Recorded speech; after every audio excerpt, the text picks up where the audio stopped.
বিক্ষোভের খবর জানাতে রাজধানীর শাহবাগ থেকে এই মুহূর্তে যুক্ত হচ্ছেন সহকর্মী মাহিদুর রহমান। সরাসরি যাচ্ছি তার কাছে। মাহিদুর, এই মুহূর্তে শাহবাগের কি পরিস্থিতি জানাবেন, শিক্ষার্থীরা কি বলছেন? দোলা এক দফা এক দাবির জন্য রাজধানী সারা দেশের নার্সিং ইনস্টিটিউটের স্টুডেন্টরা রাজধানীর শাহবাগ মোড়ে জড়ো হয়েছেন।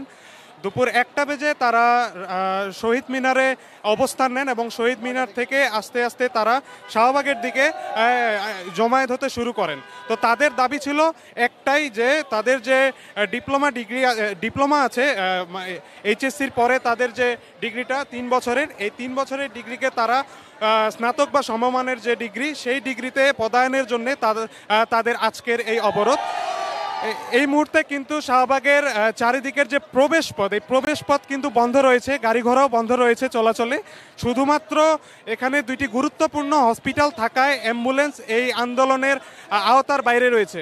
আমি এই মুহূর্তে একজন শিক্ষার্থীর সাথে কথা বলিয়ে দিতে চাই, তাদের আন্দোলন সম্পর্কে আজকে আমি জানাতে চাই। আজকে আমরা এক দফা দাবি নিয়ে আমরা দাঁড়িয়েছি। সারা বাংলাদেশের নার্সিং শিক্ষার্থী যারা আছে সবাই আমরা একত্রিত হয়েছি। আমাদের দাবিটা হচ্ছে আমরা এসিসির পরে অ্যাডমিশন টেস্ট দিয়ে এবং হচ্ছে আমাদের মেধার যোগ্যতায় আমরা ভর্তি হওয়ার সুযোগ পাওয়ার পরে আমরা হচ্ছে 3 বছর একাডেমিক পড়াশোনা করি, পাশাপাশি আমাদের ক্লিনিক্যাল প্র্যাকটিস থাকে। আমরা হচ্ছে এর পরবর্তীতে 6 মাস হচ্ছে ইন্টার্নি করি।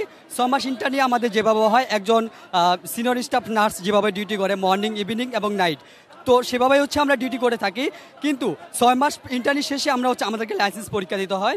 তো লাইসেন্স পরীক্ষার পরেও আমাদের যে হচ্ছে এসিসি রয়ে গেছে, আমাদেরকে স্নাতক সমান ডিগ্রি দেওয়া হয় নাই। এই দাবি নিয়ে আমরা আমাদের ন্যায্য দাবি নিয়ে আমরা শাহবাগে হচ্ছে মহাসমাবেশে ডাক দিয়েছি।